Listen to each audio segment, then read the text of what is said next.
परिवार के लिए कितना त्याग करना चाहिए, माता पिता के लिए कितना सैक्रिफाइस करना चाहिए, इसका थोड़ा चिंतन करे।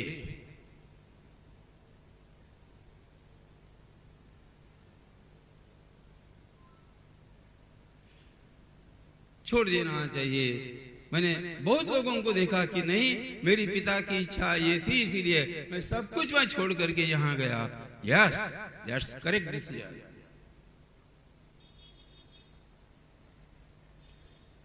पैसा मिलेगा, प्रतिष्ठा मिलेगी, फेम मिलेगी, सब कुछ मिलेगा, लेकिन गए हुए माता पिता जीवन में कदापि नहीं मिल सकते।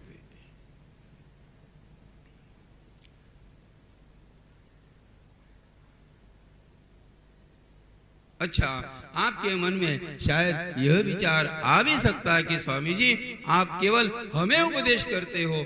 नहीं,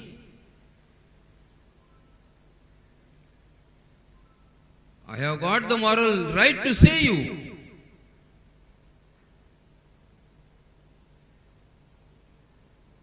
उस रास्ते से हम भी चले।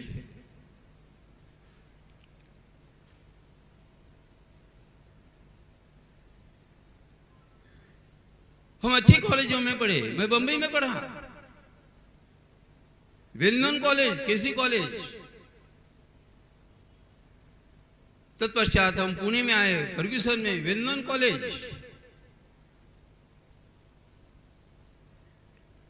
वहां ग्रेजुएशन पूरा किया। पुणे में ही हमने इंडियन लॉ सोसाइटी में हमने वहीं पर भी लॉ कंप्लीट किया।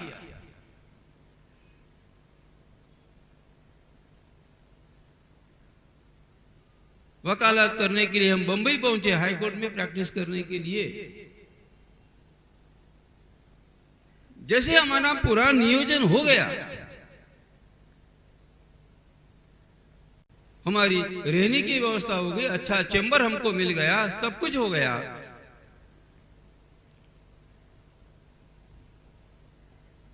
और ये सब तय करने के पश्चात हम 10,000 बस्ती की छोटे से देहात में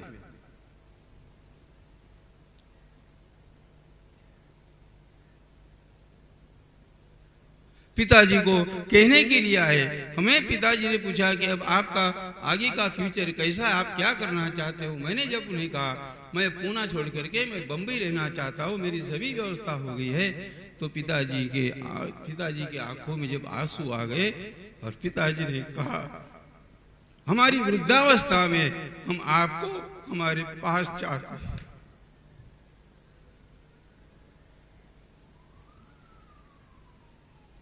Without any thinking, I left Bombay and came to Belapur.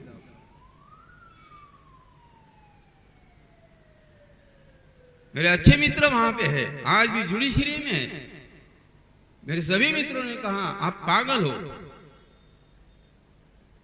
केवल पिता के एक विचार के कारण वृद्धावस्था को देख करके इतना अच्छा चैम्बर, यहाँ संपत्ति मिलेगी, पैसा मिलेगा, फेम मिलेगी, आप पागल हो। इतना सब बंबई जैसे शहर को छोड़ करके 10,000 बस्ती के देहात में जाकर के रहना चाहते हो।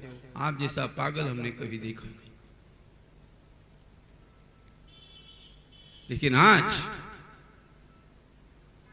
वही लोग, वही मित्र मुझे जब मिलते हैं, उस समय में उन्होंने कहा कि आपका डिसीजन रॉन्ग था।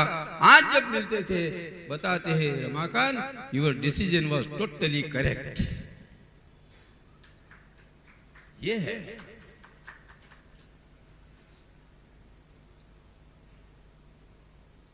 अच्छा। हमारी आयु इस समय में भाई केवल 27 साल का था, बहुत कम होते हैं।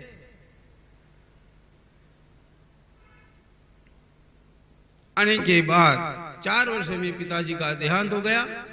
87 में माताजी का शरीर छूट गया। 88 में हमने वर्ष श्राद्ध किया। उस समय में मेरी अवस्था इस प्रकार की थी, न तो हम इधर के थे न उधर के रहे।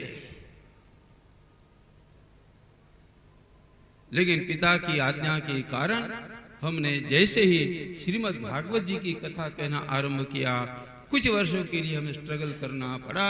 लेकिन उनके लिए मैं जैसे बॉम्बे छोड़ के आया, मेरा इकोनॉमिक लॉस जो था उनके आशीर्वाद के कारण बहुत कम वर्षों में बैकलॉग उनके आशीर्वाद से भर गया। ये होता है, ये आशीर्वाद का फल है।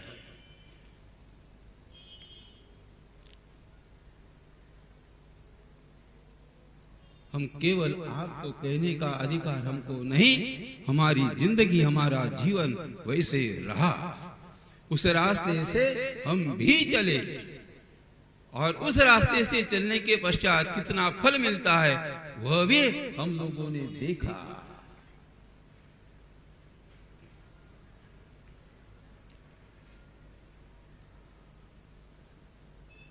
बहुत सेवा की, सेवा करो।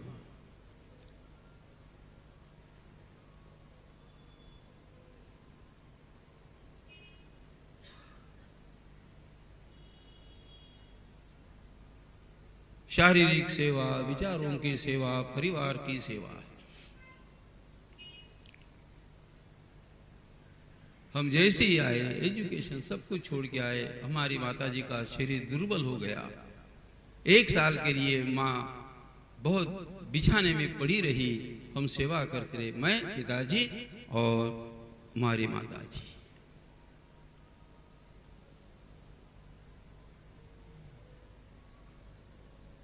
क्या क्या किया होगा?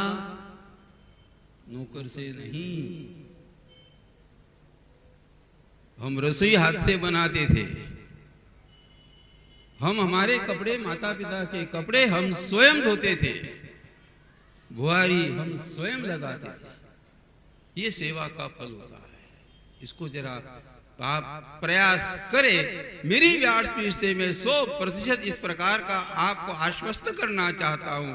जीवन में माता पिता की जो भी सेवा करता है उसका फल उसे 100% नहीं, 1000% उसको मिलना ही चाहिए और मिलता ही है। दुनिया के पीछे पागल बनने से माँ बाप के पीछे पागल बनो।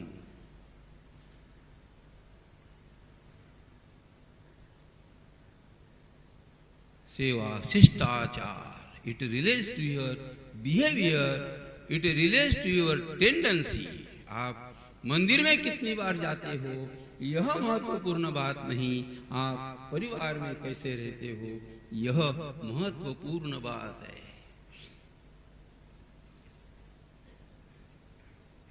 आप कितना डोनेशन देते हो यह महत्वपूर्ण बात नहीं, आपके परिवार में जितने भी लोग हैं उन लोगों के प्रति आपका सैक्रिफाइस कैसा है यह महत्वपूर्ण बात है। पैसा तो कोई भी देता है,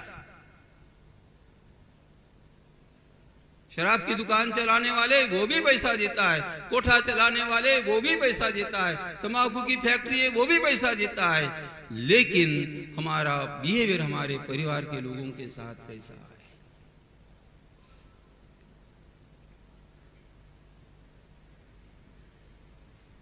मातृ सेवा यह भगवान की सेवा से भी बहुत बड़ा तप है। भगवान की सेवा करना बहुत आसान होता है, बहुत आसान है। ये चढ़ाया, वो चढ़ाया, वो चढ़ाया, चढ़ाया चढ़ाया, भगवान नो कंप्लेन नो रिक्वेस्ट, वो कभी शिकायत करता ही नहीं है।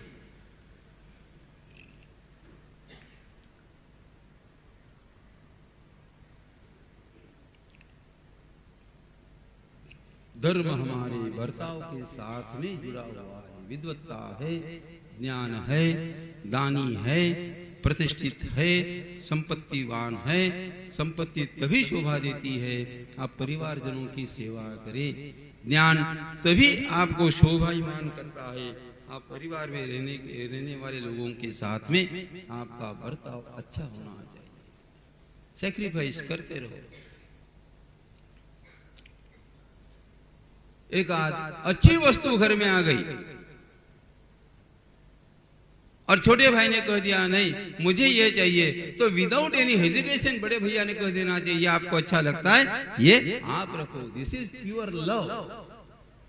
मुझे भी अच्छा लगता है लेकिन आपको भी अच्छा लगता है ना, जो चीज मुझे अच्छी लगती है वो मैं आपको विलिंगली देने के लिए तैयार हूं, उसे प्योर लव कहते हैं।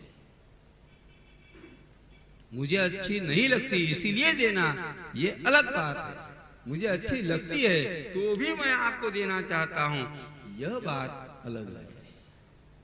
जरा थोड़ा परिवार में जी करके देखो, बहुत आनंद आएगा, आपका मन अनायास से शांत हो जाएगा।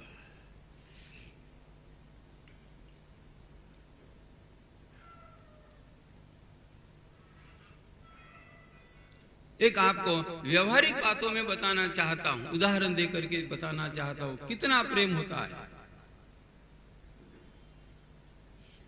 दादा पोते का जो प्यार होता है,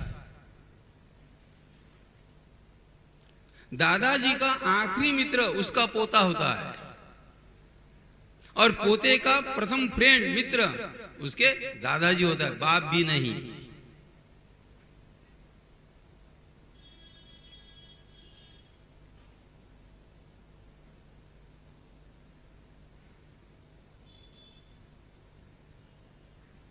दो रसगुल्ला है और यदि पिता को अच्छा लगता है और पोता यदि दोनों चाहता है तो बाप थोड़ा सा झगड़ा करता है, अनविलिंगली उसको देता है। दादा उसका तो उसी को देता है और खुद के कटोरी में से भी पोते को देता है। This is pure love. ऐसा जी करके देखो।